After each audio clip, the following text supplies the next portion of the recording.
que concorreram com o registro suspenso, que se elegeram e levantaram a inelegibilidade e assumiram. E estou falando de muitos casos, não só de prefeitos, mas casos de Senado, de governo, casos inclusive de pessoas na prisão. Então não é possível, né, que o presidente Lula tenha mais uma violência como essa, porque não será nossa responsabilidade impedir o povo de votar no Lula. O povo quer votar no Lula. 30%, 30, 31, 32, 33%. Tá lá, ele está preso há 124, 125 dias. E o pessoal continua dizendo, quero votar no Lula. O que eles estão dizendo para nós? Vocês lutem pelo Lula. Então, quem tem que invalidar esses votos, se quiser fazer isso, essa violência, vai ser esse processo judicial que é contrário a ele. Nós vamos defender o nosso líder, a liderança do povo brasileiro.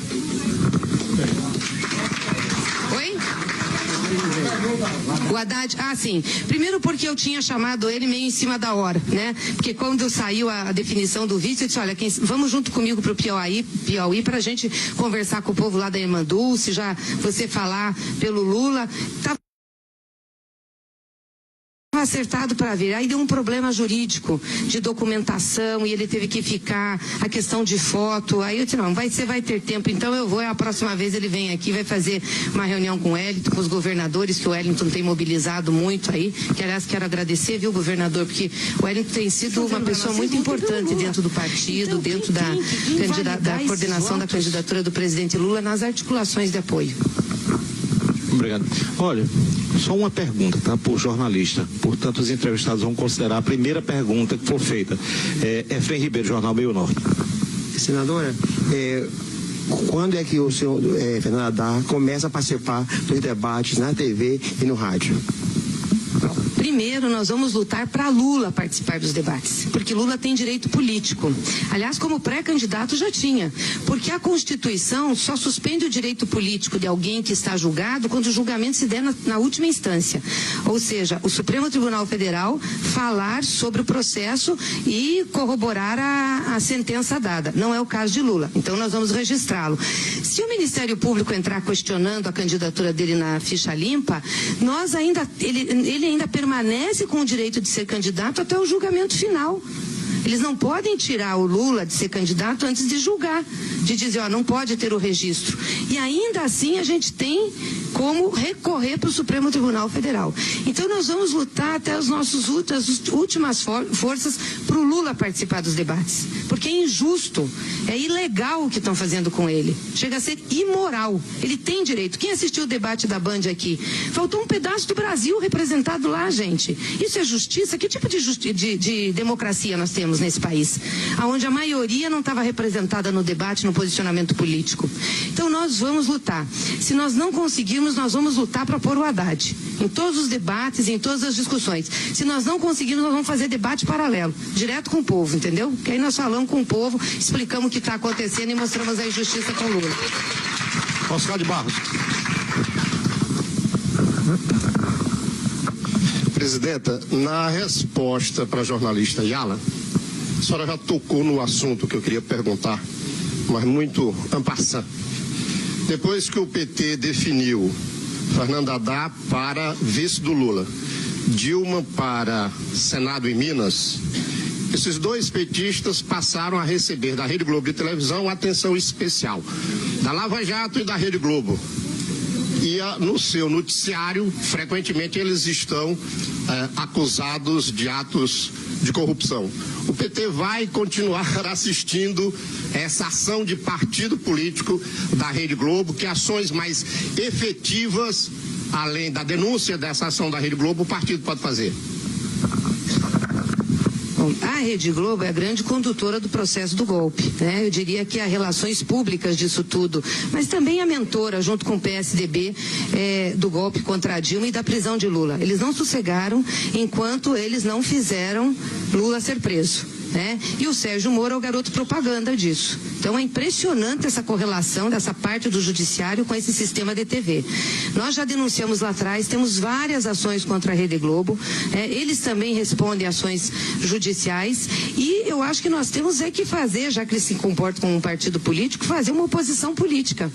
Nós tivemos acesso a uma pesquisa de opinião qualitativa em que os entrevistados, a maioria, a esmagadora maioria, não confia no Sistema Globo de televisão. Não confia. Pode até assistir, mas não confia. Sabe que tem problema. A Globo tem um problema de popularidade, inclusive. E eu acho que uma das melhores coisas que nós temos que fazer com a Globo, além de investir nas mídias alternativas, nas redes sociais, é fazer a regulação de mídia quando a gente ganhar a eleição. Eles não vão ficar do tamanho que estão. Tiago, Cidade Verde, tá aqui?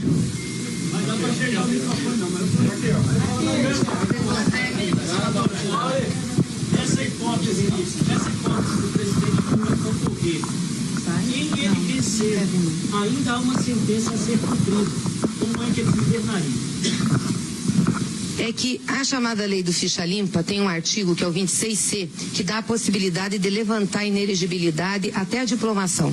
Então, ou seja, ele ganhando, o Poder Judiciário teria a obrigação praticamente de discutir o mérito do processo que o condenou.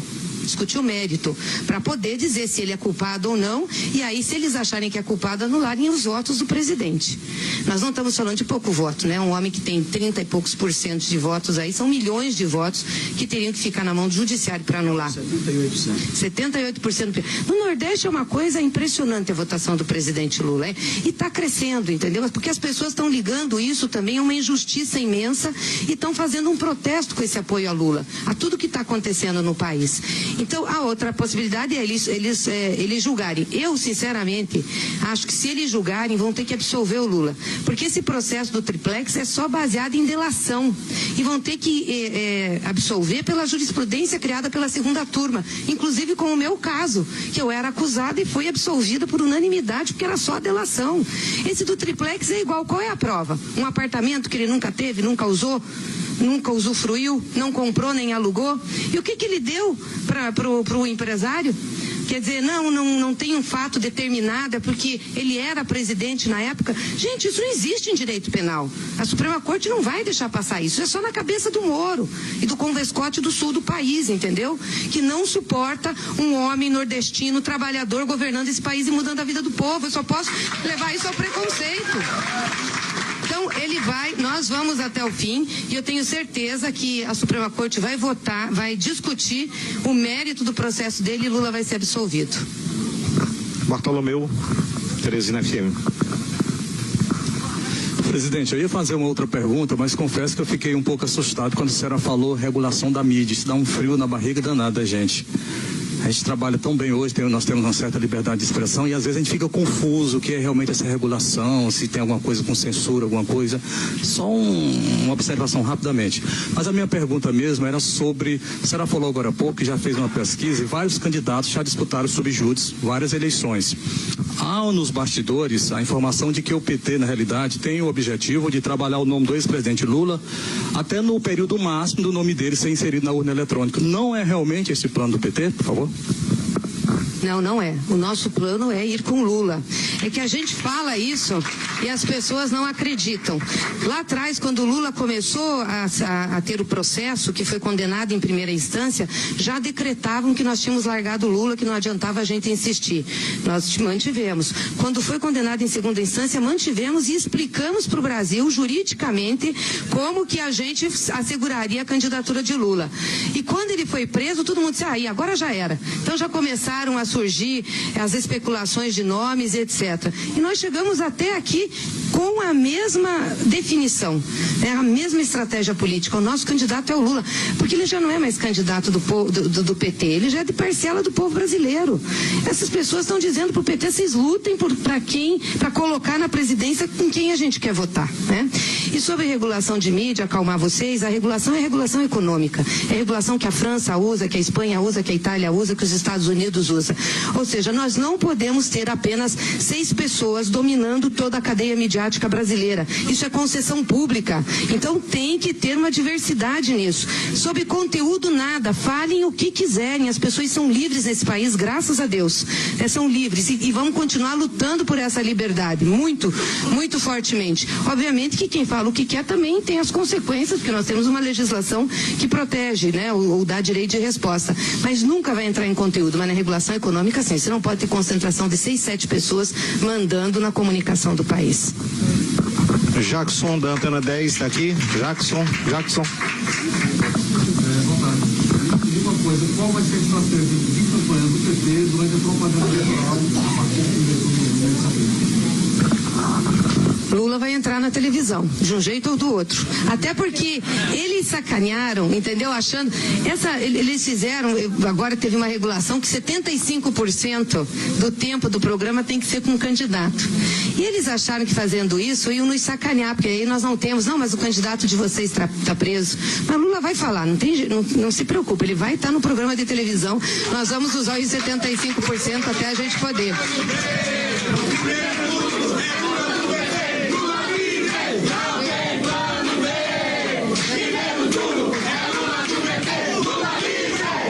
Portal 86, Shelda Magalhães está aqui. Boa tarde. É o seguinte, o Ciro Gomes, ele é um nome que, assim como o PT, também representa a esquerda no país. Eu queria saber se o PT se sente ameaçado com isso, em dividir percentual de votos com ele. Primeiro, dizer aqui que nós conversamos com o PDT, com o presidente Lupe, também muitas lideranças nossas conversaram com o Ciro, o próprio governador Wellington, fizemos um chamado para estar conosco, até no último momento, no domingo também, teve um convite para que ele fosse vice-candidato a vice do presidente Lula, fizemos todos os movimentos que nós achávamos que era importante a esquerda estar unida, mas respeitamos a decisão dele de sair candidato. Obviamente que ele vai fazer campanha, ele tem condições de crescer, mas hoje tudo que nos indica as pesquisas é que o Lula é praticamente imbatível. Eu, sinceramente, acho que se Lula tivesse solto, andando com as caravanas pelo país, Lula fazia a presidência no primeiro turno, ganhava no primeiro turno. Uma das razões de manterem Lula preso é para tentar que ele não ganhe no primeiro turno, para ter um segundo turno, para poder se reorganizar. É essa a razão, não tem outra razão, né? Ou seja, é tentar tirá-lo do jogo no tapetão. Então a gente vai continuar confiante fazendo a campanha de que Lula vai ganhar. Eu tenho participado dos entendimentos com os partidos e nós trabalhamos com essa ideia de campo político. Nós somos aqui muitos gratos aqui ao PCdoB, né? Tinha a candidatura da Manuela, o PROS, enfim, que compreenderam esse momento, e o PCO, que compreenderam esse momento e já resolveram fazer aliança já no primeiro turno. Mas temos um campo político, e o Ciro Gomes é parte dele, onde, não sendo possível no primeiro turno, queremos estar juntos, havendo segundo turno, no segundo turno. Claro, vamos trabalhar para ganhar no primeiro com o Lula. Se não ganharmos no primeiro, no segundo turno, nós vamos estar juntos. Então somos o mesmo campo. Qualquer um desse campo será nossa posição favorável num eventual segundo turno. G1 Piauí, quem é? Só tem um nome aqui, G1 Piauí. Não tem? Teresina Diário, Lucas Pereira. Presidente, ontem a marqueteira Mônica Moura prestou depoimento no âmbito das investigações da Operação Lava Jato e ela afirmou que recebeu da Odebrecht repasses para a campanha de Haddad, ou seja, o plano B do PT já sendo acusado de corrupção. Como é que vocês vão levar esse nome e defender? Bom, primeiro que o nome do nosso candidato a presidente é Lula, Luiz Inácio Lula da Silva. Haddad é candidato a vice-presidente. Segundo, nós já estamos bem acostumados com a tática Globo e com a tática do juiz de Curitiba. De sempre quando nós temos uma liderança em evidência, ou sempre quando alguém está disputando algo, ou está defendendo algo e se sobressai, esse grupo, né, esse consórcio começa a atacar. Então nós estamos preparados, nós já sabemos que eles vão pôr o Palocci para falar, vão pôr Mônica Moura, ou seja, vão requentar tudo que eles já falavam. Eu vou dizer de novo para vocês, sem prova. Então vai lá ela e fala toda uma barbaridade, mas cadê a prova? Você tem? Não, não tem, né? Como o Palocci também não tem, como ninguém tem.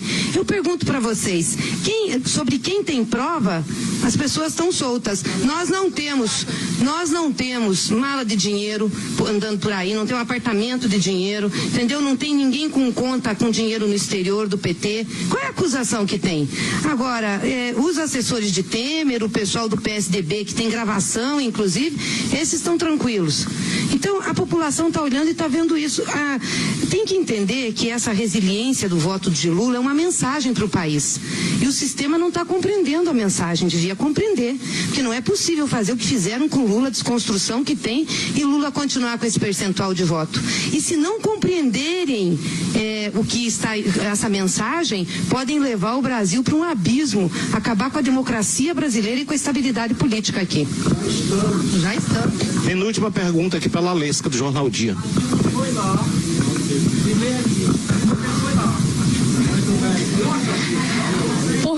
Por que a senhora não decidiu se reeleger para o Senado? Por 2 motivos. O primeiro, que a minha absolvição saiu muito tarde. E eu sofri muito no meu estado. Só um pouquinho, companheiro, para eu terminar, daí a gente fala. E eu sofri muito no meu estado uma perseguição. Vocês não podem esquecer que o Paraná é o berço da Lava Jato e do Sérgio Moro. Eu fui o primeiro caso que Sérgio Moro pegou para delação, entendeu? Com um conluio, inclusive com assessores do PSDB, que eram advogados do doleiro. E eu estou aqui 4 anos sofrendo acusação indevida. Eu dizia, eu não fiz, não é verdade. Eu sei o que eu fiz e o que eu não fiz na vida, mas eu nunca tive o mesmo espaço para me defender. E não tinha acesso aos grandes meios como tinha o governador no estado. Então eu tive um ataque à imagem muito grande. E consegui, graças a Deus e ao esforço, né, do jurídico e de também quem confiou muito em mim, provar minha inocência. Eu fui absolvida por unanimidade pela 2ª turma do Supremo Tribunal Federal. Mas isso agora, né? Então, a desconstrução de uma imagem é muito rápida, a construção e a reconstrução demora muito. Isso vai acontecer, porque as pessoas vão vendo a verdade se sobrepõe aos fatos. Então achei melhor não sair para o Senado, até porque a gente tem um compromisso também com o governador Requião, com o senador Requião. E nós avaliávamos que não daria para 2 candidatos, como em 2010, 2 candidatos do campo de esquerda, da centro-esquerda, se eleger no Paraná, na conjuntura que nós temos. Então, se eu saísse, eu poderia disputar voto com ele e acabar nós 2 ficando fora. Então, eu disse para ele, olha, Requião, pela gratidão que a gente tem a você, pelo que você significou nesse processo, o que você fez em defesa da Dilma, do Lula, do Brasil, nós vamos te apoiar. Então, nós estamos apoiando o Requião lá como candidato ao Senado. E eu saio candidata a deputada federal.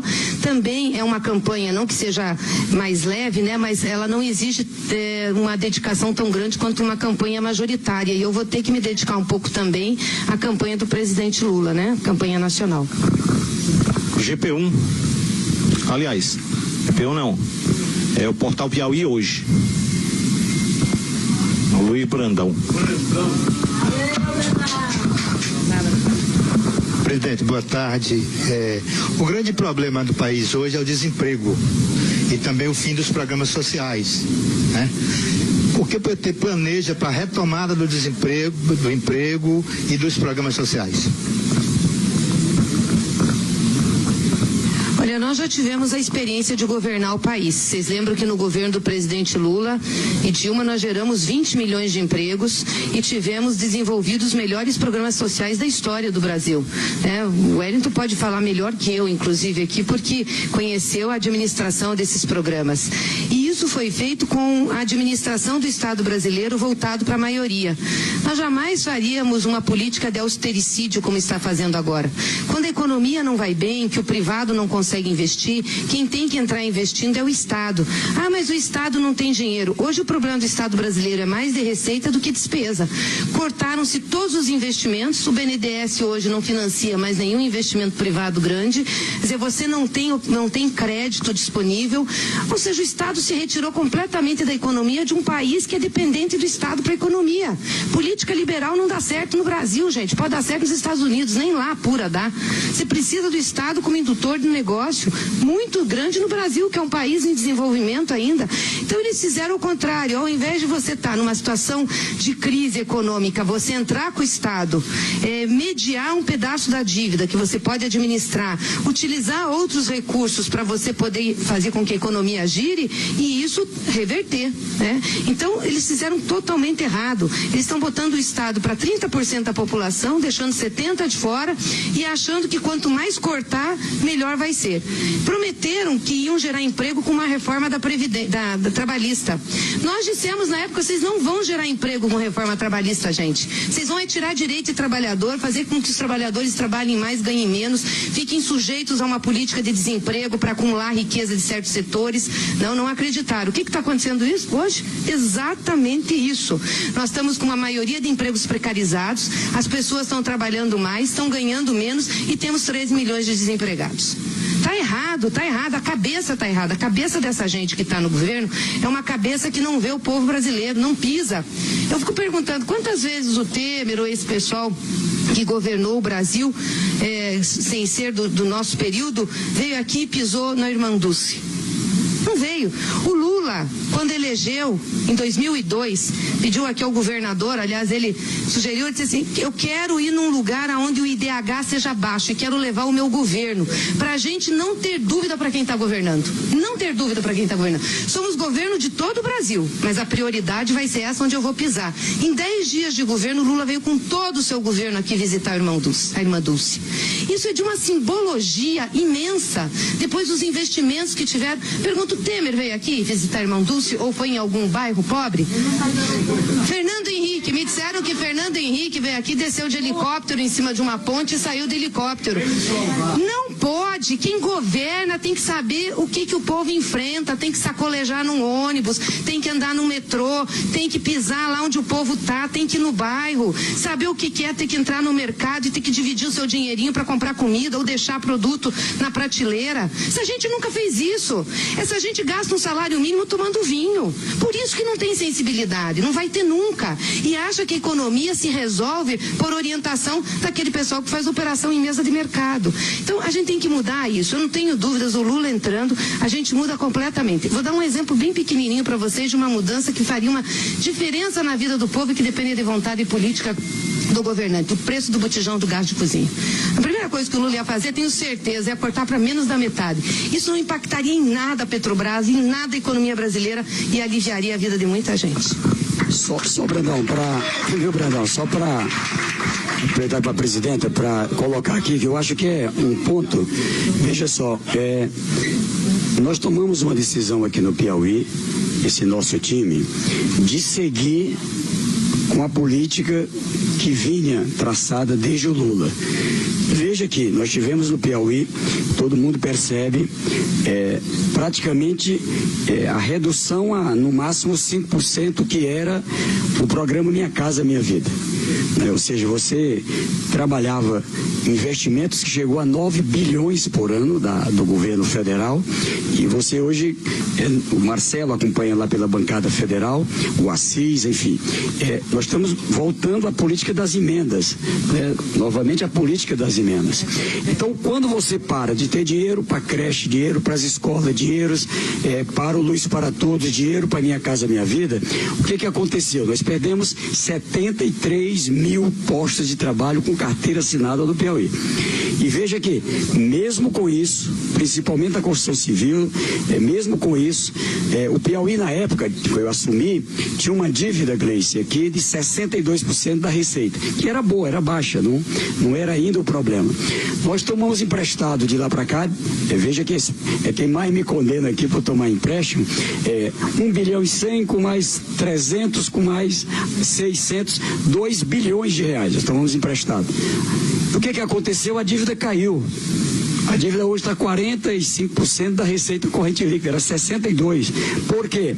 Porque quando tem investimento, você volta a gerar emprego, por isso que cresceu o PIB do Piauí, cresceu o Produto Interno Bruto, é o único estado brasileiro, pode examinar, não é porque eu sou governador, o único que comparado com 14, teve saldo do Produto Interno Bruto positivo e saldo de emprego positivo. Nós somos a terceira melhor situação no Brasil.